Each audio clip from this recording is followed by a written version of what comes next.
नमस्कार दोस्तों, स्वागत करते हैं आपका आपके अपने इस यूट्यूब चैनल में। दोस्तों, इस वीडियो में हम लूसेंट अस्तुनिट समान ज्ञान से रिलेटेड ब्रिटिश सत्ता का विस्तार से प्रश्नों को हल करेंगे। तो चलिए वीडियो को शुरू करते हैं। पहला प्रश्न है, सोचिए कुछ सिद्धों के साथ सम्मिलित करना है। प्लासी का जो युद्ध हुआ था उसमें गवर्नर कौन था? तो रोजर ड्रेक। दूसरा ऑप्शन है, द्वैत शासन लागू जब हुआ था तो उस समय बंगाल के तत्कालीन गवर्नर थे रॉबर्ट क्लाइव। बक्सर का युद्ध 1764 में हुआ था, उस टाइम पे गवर्नर थे वेंसीटाट। और बंगाल का जो अकाल हुआ था उसी टाइम पे गवर्नर थे कर्टियर।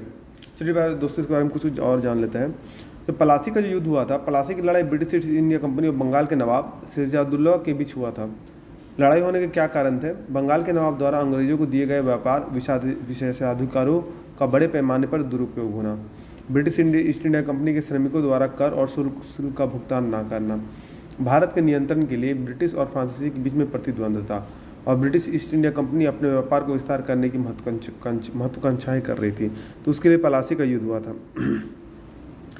द्वैत शासन लागू जो हुआ था 1765 में, तो बंगाल में दोहरी सरकार 1765 में रॉबर्ट क्लाइव द्वारा शुरू की गई थी और 1772 तक जारी रही थी। इस प्रणाली के तहत बंगाल के प्रशासन को दो भागों में विभाजित किया गया था, दीवानी और निजामत। दीवानी का अर्थ है राजस्व एकत्र करने का अधिकार कंपनी को दे दिया गया था, और निजामत का अर्थ है प्रशासनिक अधिकार जो नवाब को दिए गए थे। ब्रिटिश ईस्ट इंडिया कंपनी की वास्तविक शक्ति प्राप्त की थी, जबकि प्रशासन की जिम्मेदारी और प्रभार बंगाल के नवाब को सौंपा गया था। तीसरा पॉइंट है बक्सर का युद्ध 1764। तो बक्सर का जो लड़ाई था वो 22 और 23 अक्टूबर 1764 के बीच हेक्टर मुनरो के नेतृत्व में ब्रिटिश ईस्ट इंडिया कंपनी की कमान के तहत सेनाओं और बंगाल के नवाब मीर कासिम, अवध के नवाब सिराजुद्दौला और मुगल सम्राट शाह आलम द्वितीय की संयुक्त सेनाओं के बीच लड़ी गई थी। यह लड़ाई बक्सर में लड़ी गई थी, जो बिहार के क्षेत्र के भीतर एक शहर था जो गंगा नदी के तट पर स्थित था। अंग्रेज विजयी हुए थे 1765 ईस्वी में। ब्रिटिश ईस्ट इंडिया कंपनी को बंगाल से बिहार तक एकत्र करने का अधिकार दिया गया था, कर एकत्र करने का अधिकार दिया गया था। और बंगाल अकाल आया था 1770 में। तो शरद ऋतु 1768 और गर्मियों 1769 में फसल की विफलता और एक साथ चेचक महामारी को अकाल के कारणों के रूप में माना जाता था। अगला प्रश्न है, प्लासी की लड़ाई 1757 में अंग्रेजी सेना का नेतृत्व किसने किया? तो रॉबर्ट क्लाइव ने किया था। बक्सर की युद्ध 1764 ईस्वी में अंग्रेजी सेना का नेतृत्व किसने किया था? तो हेक्टर मुनरो ने किया था। बंगाल का द्वैत शासन कब से कब तक चला था? 1765 से 1772 ईस्वी तक। रॉबर्ट क्लाइव से एसोसिएटेड थे दोस्तों। वर्ष 1798 में लॉर्ड वेलेस्ली द्वारा प्रस्तावित सहायक संधि या सब्सिडी अलायंस को स्वीकार करने वाला पहला शासक कौन था? तो हैदराबाद का निज़ाम था। भारत का प्रथम गवर्नर जनरल व वायसराय था, कौन था? लॉर्ड कैनिंग था। तीसरे आंग्ल मैसूर युद्ध को रोकने के दौरान टीपू सुल्तान ने अंग्रेजों के साथ कौन सी संधि की? तो श्रीरंगपट्टनम की संधि की। दोस्तों, 18 मार्च 1792 को हस्ताक्षरित श्रीरंगपट्टनम की संधि ने तीसरे आंग्ल मैसूर युद्ध को समाप्त कर दिया था। इसके हस्ताक्षरकर्ताओं में ब्रिटिश ईस्ट इंडिया कंपनी की ओर से लॉर्ड कॉर्नवालिस, हैदराबाद के निज़ाम और मराठा साम्राज्य के प्रतिनिधि और मैसूर के शासक टीपू सुल्तान शामिल थे। राजक्षय हड़प की नीति या जब्ती नीति डॉक्ट्रिन ऑफ लैप्स किसके द्वारा लागू की गई थी? तो डलहौजी के द्वारा। तो इस नीति में लॉर्ड डलहौजी भारत के गवर्नर जनरल द्वारा तैयार किया गया था, जो 1848 से 56 तक गवर्नर जनरल थे। नीति में कहा गया था कि अंग्रेजों के जागीरदार या प्रभाव में किसी भी रियासत को कब्जा लिया जाएगा यदि शासक की मृत्यु कानूनी या प्राकृतिक पुरुष उत्तराधिकारी के बिना हुई थी। परिणाम स्वरूप हैदराबाद और जूनागढ़ जैसे कई भारतीय राज्यों को ब्रिटिश राज्य में मिला लिया गया। अगला प्रश्न, किस सिख गुरु ने फारसी में जफरनामा लिखा था? तो सही आंसर है गुरु गोविंद सिंह। भारत में डाक व्यवस्था को शुरू करने वाला ब्रिटिश गवर्नर जनरल था, कौन था? लॉर्ड डलहौजी था। किस सिख गुरु ने गुरु नानक की जीवनी लिखी थी? तो गुरु अर्जुन देव ने। सिखों के सैन्य संप्रदाय खालसा पंथ का परिवर्तन किसने किया? तो गोविंद सिंह ने। 1757 में सिराजुद्दौला के द्वारा किसके द्वारा पराजित किया गया? तो क्लाइव के द्वारा, बैटल ऑफ प्लासी में। दोस्तों याद रखना। निम्नलिखित में से किसने लॉर्ड वेलेस्ली के साथ सहायक संधि पर हस्ताक्षर किए? तो हैदराबाद के निज़ाम, अवध के नवाब और मैसूर के राजा, तीनों ने। निम्नलिखित में से किस सिख गुरुओं का सही कालक्रम बताइए? तो अमरदास, रामदास, अर्जुन देव और फिर तेग बहादुर। सुगौली की संधि 1816 किनके बीच संपन्न हुई थी? तो ईस्ट इंडिया कंपनी और नेपाल के बीच। टीपू सुल्तान की मृत्यु 1799 ईस्वी में कहाँ हुई थी? श्रीरंगपट्टनम में। हड़प की नीति डॉक्ट्रिन ऑफ लैप्स के अंतर्गत कौन से भारतीय राज्य कब्जे में किए गए थे? तो झांसी, नागपुर एवं सतारा। ठगी प्रथा के उन्मूलन संबंधित गवर्नर जनरल कौन थे? तो Bentinck, Lord William Bentinck. Wodeyar के शासक थे, कौन थे? मैसूर रियासत के शासक थे। टीपू सुल्तान की राजधानी थी, कहाँ थी? श्रीरंगपट्टनम। क्लाइव को बंगाल का गवर्नर बनाया गया कब? 1758 ईस्वी में। भारत का प्रथम गवर्नर जनरल था कौन? लॉर्ड विलियम बेंटिक था। द्वैत शासन नीति को किसने समाप्त किया था? तो वारेन हेस्टिंग ने समाप्त किया था। अंग्रेजों का सर्वाधिक विरोध किसने किया था? तो मराठों ने किया था। प्लासी की युद्ध 1757 में अत्यधिक ऐतिहासिक महत्व था क्योंकि इसने बंगाल में ब्रिटिश वर्चस्व के लिए मार्ग प्रशस्त किया और उसके बाद संपूर्ण भारत पर ब्रिटिश नियंत्रण के लिए रास्ता खोल गया। ब्रिटिश सरकार भारतीयों को आधुनिक शिक्षा देना चाहती थी। इनमें उसका उद्देश्य क्या था? तो भारत में अपनी राजनीतिक सत्ता की नींव सुदृढ़ करना। प्रशासनिक अव्यवस्था कुशासन के आधार पर डलहौजी ने किस राज्य को ब्रिटिश साम्राज्य में मिला लिया था? तो अवध। आदि ग्रंथ किसने संकलित किया था? गुरु अर्जुन देव ने। भारत में आधुनिक शिक्षा प्रणाली की नींव किसने रखी? तो 1835 के मैकॉले के मिनट से। निम्नलिखित का सही कालानुक्रम क्या होगा? तो इसमें दोस्तों सबसे पहले रॉबर्ट क्लाइव थे जो 1757 से 1760 तक गवर्नर थे। फिर वेंसीटाट थे। फिर कार्टियर थे जो 1769 से 1772 के बीच में गवर्नर थे। और उसके बाद वारेन हेस्टिंग 1772 से 1785 के बीच में। तो सही कालानुक्रम 1, 2, 4 और 3 होगा। दोस्तों बंगाल में जो दोहरी सरकार थी उसके बारे में कुछ बताता हूँ आपको।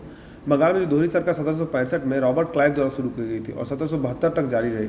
इस प्रणाली के तहत बंगाल के प्रशासन को 2 भागों में विभाजित किया गया था, दीवानी और निजामत। दीवानी का अर्थ राजस्व एकत्र करने का अधिकार कंपनी को दिया गया था और निजामत का अर्थ प्रशासनिक अधिकार नवाब को दिए गए थे। ब्रिटिश ईस्ट इंडिया कंपनी ने वास्तविक शक्ति प्राप्त की थी जबकि प्रशासन की जिम्मेदारी और प्रभार बंगाल के नवाब को सौंपा गया था। भारत में ईस्ट इंडिया कंपनी की सफलता का राज क्या था?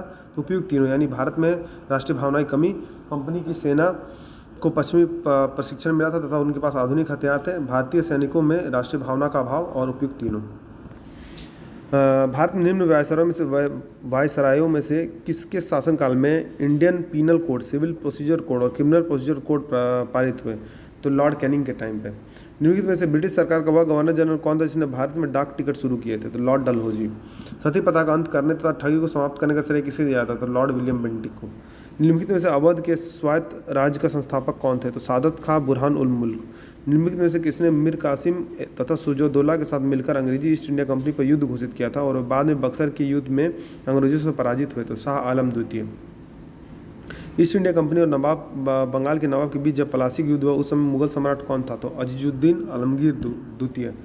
ईस्ट इंडिया कंपनी के नेतृत्व में रॉबर्ट क्लाइव का उत्तराधिकारी निम्नलिखित में से कौन सा था? तो हेस्टिंग था, लॉर्ड वारेन हेस्टिंग था। नवाब सिराजुद्दौला ईस्ट इंडिया कंपनी के बीच में संघर्ष का प्रमुख कारण क्या था? तो अंग्रेजों ने व्यापार छूटों का दुरुपयोग किया था, जिसे दस्तक कहा दोस्तों, उसका दुरुपयोग किया था। उसी के चलते बैटल ऑफ प्लासी यानी प्लासी का युद्ध 1757 ईस्वी में हुआ था। प्लासी के युद्ध में केवल कुछ सरदारों ने सिराजुद्दौला का साथ दिया। हुए सरदार निम्न में से कौन से थे? तो मोहनलाल और खादिम खान। राय दुर्लभ, राजवल्लभ और मीर मदान ने अंग्रेजों का साथ दिया था। काल कोठरी यानी ब्लैक होल की घटना जिसमें 146 में 123 लोग एक छोटी सी कोठरी में बंद कर दिए के कारण सभी मर गए थे, वो कहाँ घटी थी? कलकत्ता में। प्लासी युद्ध के बाद भारत के लिए शाश्वत दुख की काली रात का आरंभ हुआ था। यह किस बंगला कवि का कथन है?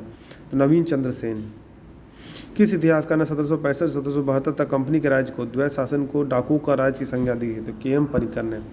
सुरक्षा प्रकोष्ठ की नीति यानी रिंग फेंस पॉलिसी संबंधित है किससे? वारेन हेस्टिंग से। इलाहाबाद की संधि के बाद रॉबर्ट क्लाइव ने मुर्शिदाबाद का उप दीवान किसे बनाया था? तो मोहम्मद रजा खान।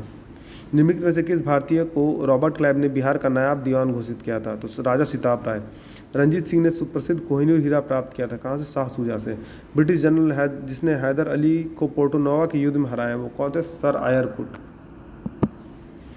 महाराजा रंजीत सिंह के उत्तराधिकारी थे, कौन थे? खड़क सिंह। निम्न में से कौन सुमेलित नहीं है? तो लॉर्ड हेस्टिंग द्वितीय आंग्ला मराठा युद्ध, ये सुमेलित नहीं है। किस श्री गुरु ने विदेशी विद्रोही राजकुमार खुसरो की सहायता धन एवं आशीर्वाद से की थी? तो गुरु अर्जुन देव ने। सबसे अधिक निर्णायक युद्ध जिसने अंग्रेजों के भारत में प्रभुत्व को स्थापित कर दिया था वो था बक्सर का युद्ध। 1 नवंबर 1858 को महारानी विक्टोरिया का घोषणा पत्र इलाहाबाद में पढ़कर सुनाया था किसने? लॉर्ड कैनिंग ने।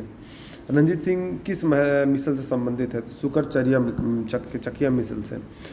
तथा कथित कुशासन के आधार पर किस गवर्नर जनरल ने मैसूर राज्य के प्रशासन को ले लिया था? तो लॉर्ड विलियम बेंटिक ने। किसने अपनी राजधानी मुर्शिदाबाद से मुंगेर स्थानांतरित की थी? तो मीर कासिम ने। किसकी समाधि के कारण नंदेड़ गुरुद्वारा सिखों द्वारा पवित्र माना जाता गुरु गोविंद सिंह। बक्सर के युद्ध के समय दिल्ली का शासक कौन था? शाह आलम द्वितीय। दोस्तों बक्सर के युद्ध में शाह आलम द्वितीय, मीर कासिम और शुजाउद्दौला अवध के राजा, तो इन तीनों की जो लड़ाई हुई थी वो अंग्रेज़ों के साथ हुई थी, इसमें अंग्रेज़ों ने जीत हासिल की थी और ट्रीटी ऑफ इलाहाबाद साइन की थी 1765 ईस्वी में। टीपू सुल्तान अंग्रेज़ों के साथ युद्ध में कब मारे गए थे? 1799 ईस्वी में। किसके शासनकाल में ब्लैक होल की दुर्घटना घटी थी? तो सिराजुद्दौला के शासनकाल में। सिखों के अंतिम गुरु कौन थे? तो गुरु गोविंद सिंह जी थे। निम्नलिखित में से कौन सा युद्ध है जिसने भारत में ब्रिटिश का प्रभुत्व आरंभ किया? तो पलासी का युद्ध। दिंदीगुल नाम है किसका? तमिलनाडु में एक नगर का। बंगाल के किस गवर्नर के समय में सरकारी खजाना मुर्शिदाबाद से कलकत्ता स्थानांतरित किया गया? तो वारेन हेस्टिंग।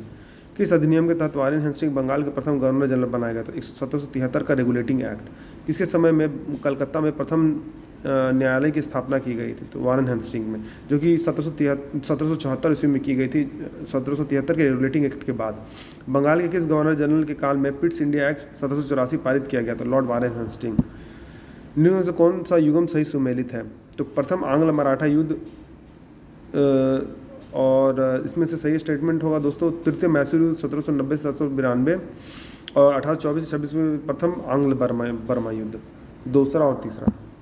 सिख गुरुओं से संबंधित निम्नलिखित कथनों पर विचार कीजिए। बंदा बहादुर को गुरु तेग बहादुर ने सिखों का सैन्य प्रमुख नियुक्त किया था।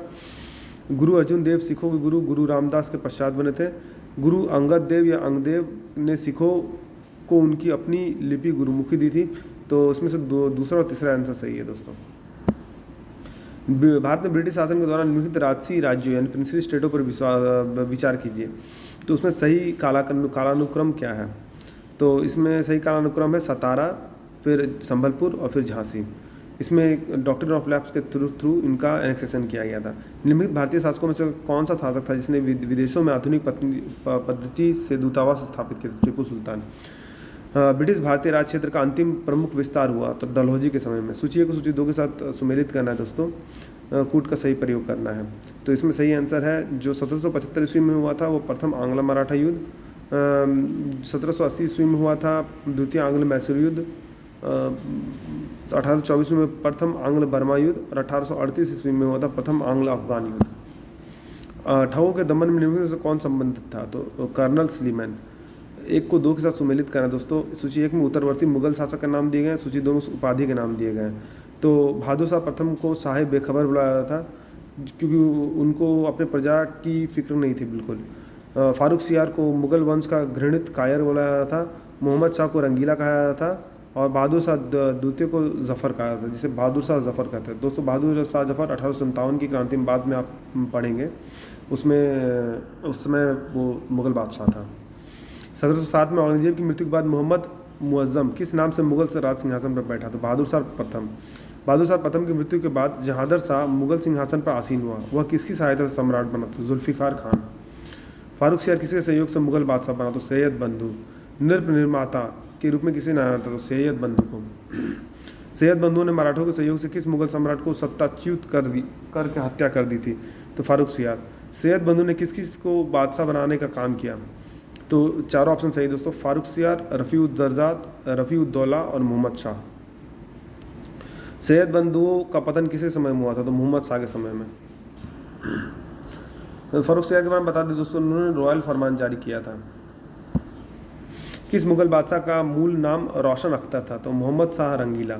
अवध, हैदराबाद, भरतपुर, रुहेलखंड और फारुखाबाद किस मुगल शासक के समय में स्वतंत्र हुए? तो मोहम्मद शाह रंगीला। भारत पर आक्रमण करने वाले किस ईरानी शासक को ईरान का नेपोलियन कहा जाता है? तो नादिर शाह। अहमद शाह अब्दाली के प्रथम आक्रमण के समय मुगल सम्राट कौन था? तो मोहम्मद शाह रंगीला। अहमद शाह अब्दाली ने भारत पर कुल 7 बार आक्रमण किया, इसमें सर्वाधिक 3 बार आक्रमण किस मुगल शासक के समय में हुआ? तो शाह आलम द्वितीय। शाह आलम द्वितीय उस समय मुगल बादशाह थे जब बक्सर का युद्ध हुआ था। किस मुगल शासक का वास्तविक नाम अली गौहर था? तो शाह आलम द्वितीय का। कौन सा मुगल बादशाह विषम परिस्थितियों के कारण, विशेषतः मीर बख्शी नजीबोद्दौला के भय के कारण 12 वर्ष दिल्ली से दूर रहकर निर्वासित के रूप में जीवन बिताया और फिर मराठों के साथ दिल्ली की राजगद्दी पर पुनः स्थापित हुए? तो शाह आलम द्वितीय। कौन मुगल बादशाह एक बड़ा शायर भी था जिसके द्वारा अपने आखिरी समय में कहा गया कि यह शेर विख्यात है, कितना है बदनसीब जफ़र के दफन के लिए 2 गज जमीन भी ना मिली कुएं यार में? तो बहादुर शाह द्वितीय। अंग्रेजों को पेंशनर बनाने वाला प्रथम मुगल बादशाह था तो शाह आलम द्वितीय। बनने वाला, अंग्रेजों का पेंशनर बनने वाला तो शाह आलम द्वितीय।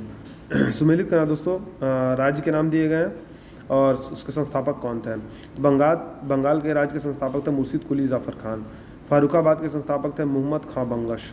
कर्नाटक के संस्थापक थे साउदतुल्ला खान।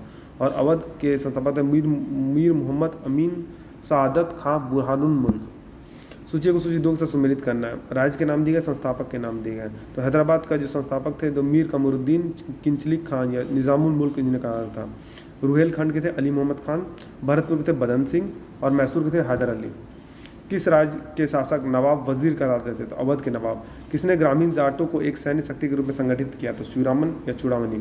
निम्नलिखित में से किसे जाटों का अफलातून या प्लाटो ऑफ जाट्स एवं जाटों का आदरणीय व विद्वान व्यक्ति द जाट ओलाइसिस कहा जाता है सूरजमल को। मुर्शिद कुली जाफ़र खान को बंगाल 1717 तथा उड़ीसा 1719 ईस्वी की सूबेदारी किस मुगल बादशाह से मिली तो फारूक सियार से। किसने मुर्शिदाबाद की स्थापना की तथा उसे ढाका के स्थान पर बंगाल की राजधानी बनाई तो मुर्शिद कुली जाफ़र खान।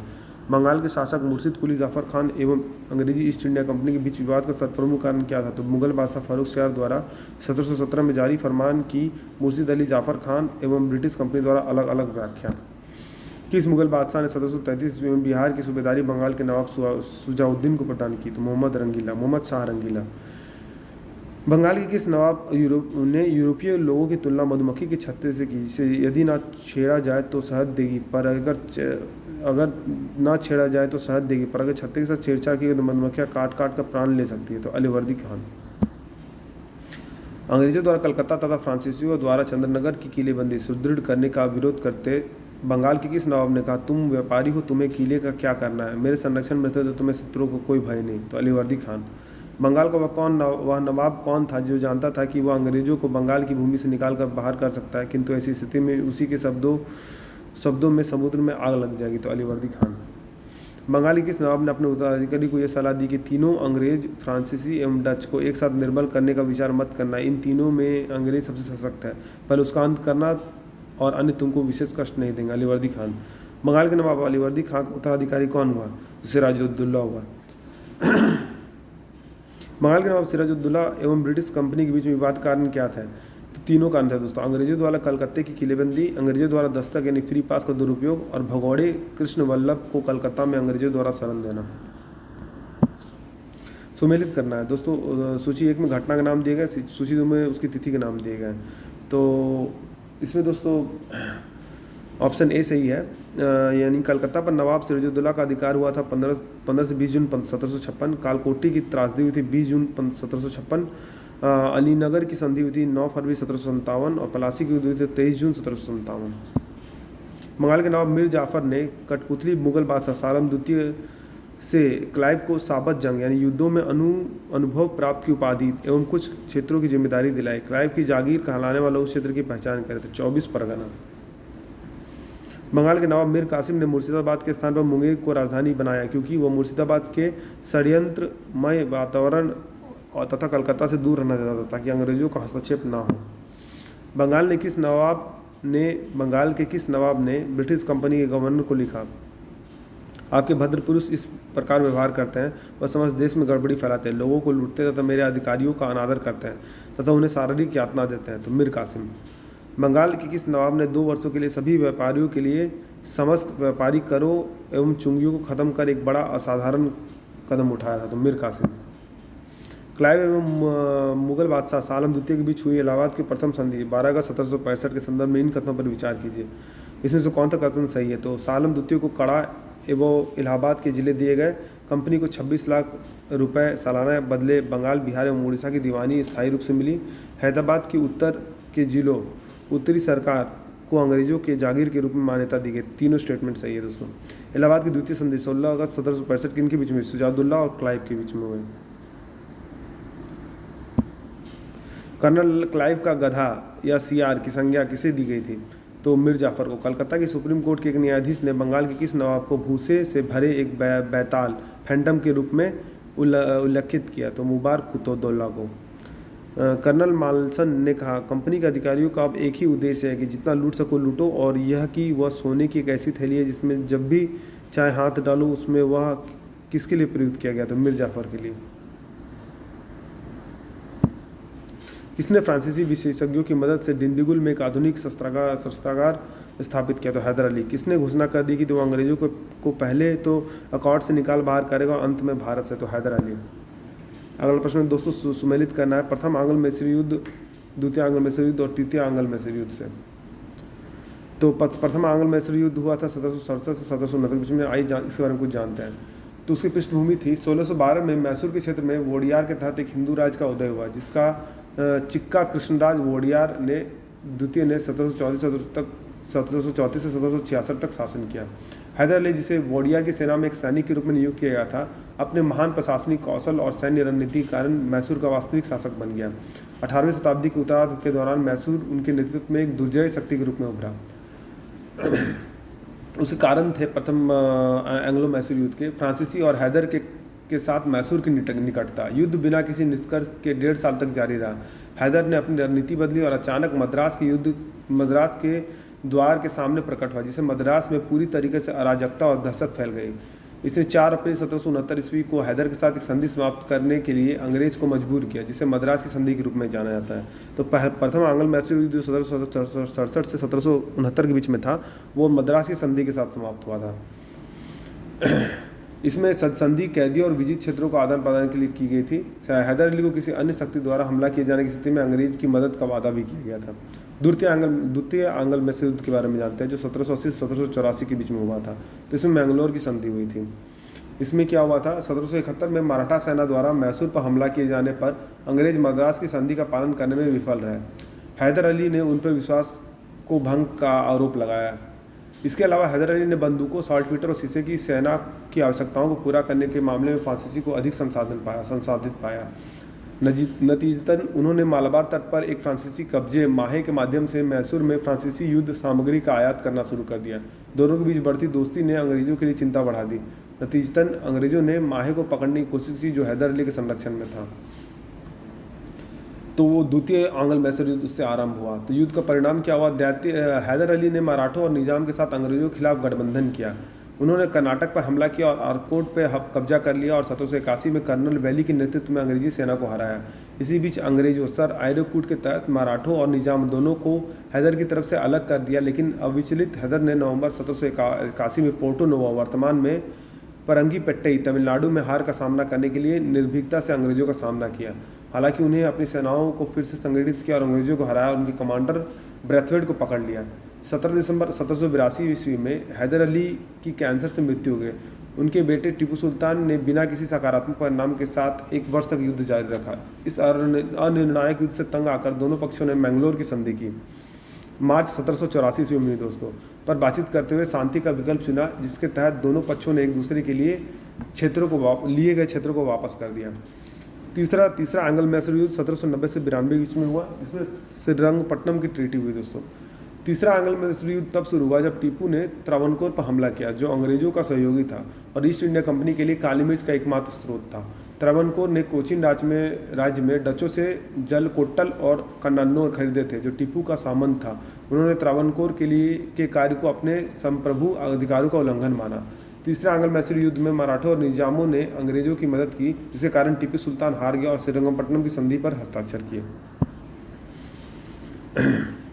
दोस्तों सूची को सूची 2 के साथ सुमेलित करना है। इसमें प्रथम एंग्लो मैसूर युद्ध के समय अंग्रेजी सेना का नेतृत्व जनरल स्मिथ ने किया था। द्वितीय एंग्लो मैसूर युद्ध के समय जनरल आयरकूट ने, तृतीय एंग्लो मैसूर युद्ध के समय मेजर जनरल मेडोज ने और चतुर्थ एंग्लो मैसूर युद्ध के समय जनरल स्टुअर्ट ने। अगला प्रश्न, हैदर अली की मृत्यु 1782 किस युद्ध के दौरान हुई थी? तो द्वितीय एंग्लो मैसूर युद्ध के दौरान। द्वितीय एंग्लो मैसूर युद्ध को बंद करने के लिए टीपू सुल्तान तथा अंग्रेजों के बीच मंगलोर की संधि हुई। इस संधि पर अंग्रेजों की ओर से हस्ताक्षर करने वाले मद्रास के गवर्नर का नाम क्या था? तो लॉर्ड मैक्रीने। द्वितीय एंग्लो मैसूर युद्ध के समय गवर्नर जनरल कौन था? तो Lord Warren Hasting. Tipu Sultan और कॉर्नवालिस के बीच 1792 ईस्वी में श्रीरंगपट्टनम की संधि हुई। इसके तहत टीपू को अपना आधा राज्य अंग्रेजों को देना पड़ा। टीपू को 3 करोड़ रुपए युद्ध क्षति के रूप में देना पड़ा। ब्रिटिश रेजिमेंट को श्रीरंगपट्टनम में स्थापित करना पड़ा। अपने 2 बेटों को बंधक स्वरूप अंग्रेजों के पास रखना स्वीकार करना पड़ा। तो इसमें जो स्टेटमेंट सही है, पहला, दूसरा और चौथा। इसमें ब्रिटिश रेजिमेंट को श्रीरंगपट्टनम में स्थापित करना पड़ा, ये स्टेटमेंट सही नहीं है।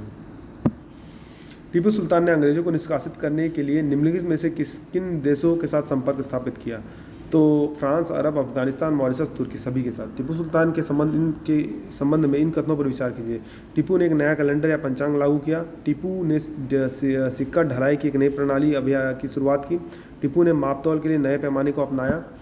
और फ्रांसीसी क्रांति 1789 की सफलता से प्रभावित होकर उसने श्रीरंगपट्टनम में जैकोबियन क्लब की स्थापना की।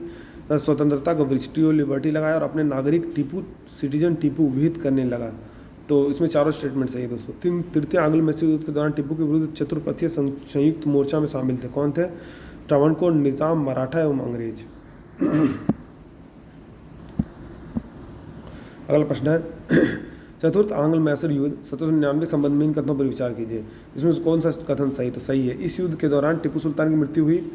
इस युद्ध में अंग्रेजों की पूर्ण विजय और मैसूर के अधिकांश प्रदेशों का अंग्रेजी राज्य में विलय कर लिया गया। वोडियार वंश के एक बालक कृष्णराज द्वितीय को राजगद्दी पर बिठाकर मैसूर राज्य पर सहायक संधि लाद दी गई। किसने कहा था? मैं अंग्रेजों के स्थल साधनों को समाप्त कर सकता हूँ परंतु समुद्र को नहीं सुखा सकता। टीपू सुल्तान ने। किसकी अत्यंत प्रिय युक्ति थी? भेड़ की तरह एक लंबी जिंदगी जीने से कहीं बेहतर है शेर की तरह एक दिन जीना। तो टीपू सुल्तान। निम्नलिखित कथनों पर विचार कीजिए।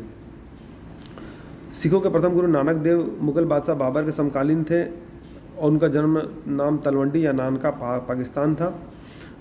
सिखों के दूसरे गुरु अंगद देव का मूल नाम लहना था। अकबर ने सिखों के चौथे गुरु रामदास को 500 बीघा जमीन दान में दिया जिस पर उन्होंने अमृतसर नामक तालाब बनवाया। सिखों के पांचों गुरु अर्जुन देव ने अमृतसर में हरमिंदर साहब या स्वर्ण मंदिर के नाम से प्रसिद्ध नींव रखी।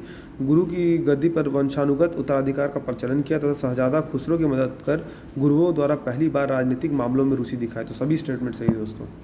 किस सिख गुरु ने प्रत्येक सिख के दशांश धार्मिक कर वसूल करना आरंभ किया तथा साधु वेश त्याग कर राजसी वस्त्र पहनना आरंभ किया? तो अर्जुन देव। निम्नलिखित में से किस पद्धति का प्रयोग वेलेस्ली ने अपने राजनीतिक उद्देश्यों को प्राप्त करने के लिए नहीं किया? तो धोखेबाजी। निम्नलिखित में से कौन कौन से कथन सही है? सिखों के छठे गुरु हरगोविंद ने अकाल तख्त स्वर्णमंदिर की विपरीत दिशा में स्थापना की और अमृतसर की किलेबंदी की एवं सिखों को लड़ाकू बनाया। गुरु हरगोविंद ने आपको अपने जीवन के अंतिम समय पर कश्मीर की पहाड़ियों में कीरतपुर में बिताने पड़े और वहीं उनकी मृत्यु हुई। सिखों के 9वें गुरु तेग बहादुर का मूल नाम त्यागमल था तथा उन्होंने सच्चा पातशाह की उपाधि धारण की। और मुगल बादशाह औरंगजेब ने तेग बहादुर की हत्या करवा दी तो उनके शहीद स्थल पर शीशगंज गुरुद्वारा दिल्ली बनाया गया। इनमें चारों स्टेटमेंट सही दोस्तों। किस सिख गुरु ने कहा था कि सरदाद सिरे नादाद, मैं सिर कटवा दिया लेकिन अपना रहस्य नहीं बताया? तेग बहादुर। किस सिख गुरु को बाकला द बाबा यानी बाकला के बाबा कहा था? तेग बहादुर। सिखों के 10वें एवं अंतिम गुरु गुरु गोविंद सिंह के बारे में क्या स्टेटमेंट सही है? उन्होंने बचपन के 9 वर्ष पटना में बिताए। मखोबल आनंदपुर में उन्होंने गुरु निर्वाचित किया गया। उन्हें 1699 ईस्वी में खालसा का आदेश यानी सिखों के लिए बनाए गए नियम जारी किया। उन्होंने पाहुल प्रथा यानी जाति बंधन तोड़ने हेतु एक ही कटोरे में सामूहिक अमृतपान एवं प्रसाद ग्रहण करने की प्रथा आरंभ की। तो चारों स्टेटमेंट सही है दोस्तों। गुरु गोविंद सिंह की रचनाएं हैं कौन सी है? दशम ग्रंथ, चंडी चरित्र, विचित्र नाटक और जफरनामा। चारों। किसने मुखलिसपुर में लोहागढ़ या लोहगढ़ नामक मजबूत किला बनवाया? तो बंदा बहादुर या वीर बंदा बैरागी जी ने कहा था। किस मुगल बादशाह के आदेश पर बंदा बहादुर की हत्या की गई? तो फारूक सियार। सैनिक संगठन खालसा दल की स्थापना किसने की? तो कपूर सिंह ने। रंजीत सिंह 1792 से 1839 ने अपने शासनकाल में अनेक विजयी युद्ध लड़े। उनके द्वारा विजित स्थानों का कालानुक्रम सजाइए। तो पहले लाहौर, फिर अमृतसर, फिर कांगड़ा, फिर कश्मीर। रंजीत सिंह ने किस स्थान पर अधिकार करने के बाद महाराजा की उपाधि धारण की? लाहौर। रंजीत सिंह को किस विजय अभियान के फलस्वरूप जमजमा नामक तोप की प्राप्ति हुई? तो अमृतसर विजय अभियान। रंजीत सिंह ने किस मिस्र से लाहौर पंजाब की राजनीतिक राजधानी एवं अमृतसर यानी पंजाब की धार्मिक राजधानी छीने? तो भंगी। सूची को सूची 2 के साथ सुमेलित करना है। रंजीत सिंह द्वारा की गई संधि है अमृतसर की संधि जो है वो अमृतसर की संधि लॉर्ड मिंटो के साथ की गई। रोपर की संधि लॉर्ड विलियम बेल्टे के साथ और त्रिपक्षीय संधि 1836 में लॉर्ड ऑकलैंड एवं शाह सूजा के साथ। रंजीत सिंह एवं अंग्रेजों के बीच हुए अमृतसर की संधि में किस नदी को दोनों राज्य क्षेत्रों के बीच की सीमा निर्धारित की गई? तो सतलज नदी को। रंजीत सिंह ने अपने राज्य प्रशासन विशेषतः सैन्य प्रशासन में विभिन्न विदेशियों को भर्ती की। इसमें शामिल थे तो इसमें बंतुरा, आलाड, कोर्ट एवं गार्डनर और एवी टेबल थे। पंजाब में सिख राज के संस्थापक थे, कौन थे? तो रंजीत सिंह। प्रथम आंग्ल सिख युद्ध 1845-46 एवं द्वितीय आंग्ल सिख युद्ध 1848-49 के समय पंजाब राज्य का शासक था, तो दिलीप सिंह। सूची को सूची 2 के साथ सम्मिलित करना है। तो लाहौर की जो संधि हुई थी वो 1846 ईस्वी में हुई थी। भैरवाल की संधि हुई थी 1846 ईस्वी में हुई थी, और पंजाब का अंग्रेजी राज्य में विलय हुआ था 1849 ईस्वी में। तो बी ऑप्शन सही है। अगला प्रश्न है, भारत में किस गवर्नर जनरल के समय सिंध का विलय अंग्रेजी राज्य में किया गया था? तो लॉर्ड एलन बैरो। सिंध विजय का श्रेय किसे दिया जाता है? तो सर चार्ल्स नेपियर को। वेलेस्ली के सहायक संधि स्वीकार करने वाले राज्यों का कालानुक्रम सजाइए। तो इसमें कालानुक्रम है हैदराबाद, फिर मैसूर, फिर तंजौर, फिर अवध, फिर पूना के पेशवा। सहायक संधि के संबंध में किसने कहा? हमारी नीति और हमारे लक्ष्य ने भारतीय राज्यों को शून्य की स्थिति में पहुंचा दिया, लॉर्ड वेलेस्ली ने। सहायक संधि के संदर्भ में किसने कहा था? स्थानीय राजाओं का अस्तित्व उसी दिन समाप्त हो गया जिस दिन वे कंपनी द्वारा सुरक्षित बने या कंपनी उनकी सहायक बनी, तो कार्ल मार्क्स। भारत में सहायक संधि का जन्मदाता आविष्कारक कौन था? तो डुप्लेक्स था जो फ्रांसीसी गवर्नर डुप्लेक्स था। सहायक संधि को सुनिश्चित एवं व्यापक रूप से किसने प्रदान किया? तो लॉर्ड वेलेस्ली ने किया। सुमिलित करना है, जिसमें दोस्तों पिंडारियों का जो दमन किया था लॉर्ड हेस्टिंग्स ने किया था। प्रथम आंग्ल बर्मा युद्ध हुआ था लॉर्ड एमरहेस्ट के टाइम पे। ठगों का दमन किया था लॉर्ड विलियम बेंटिक ने, और मैकाले की शिक्षा नीति का प्रस्ताव किया था लॉर्ड विलियम बेंटिक ने 1835 ईस्वी में। सूची को सूची 2 के साथ सुमेलित करना है। समाचार पत्रों पर प्रतिबंध समाप्त हो गया, तो ये कब समाप्त हुआ? चार्ल्स मेटकॉफ के द्वारा पर जिसे लिबरेटर ऑफ प्रेस भी बुलाया था, चार्ल्स मेटकॉफ। उनकी ये जो योजना थी समाचार पत्रों पर प्रतिबंध समाप्त करने की, उसके तहत। और प्रथम आंग्ल अफगान युद्ध हुआ था लॉर्ड ऑकलैंड के टाइम पे।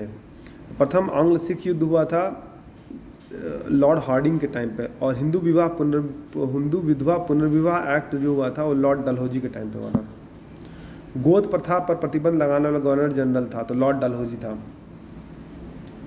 डलहौजी की जब्ती का सिद्धांत, गोद प्रथा पर प्रतिबंध के शिकार होने वाले राज्यों के कालानुक्रम सजाइए।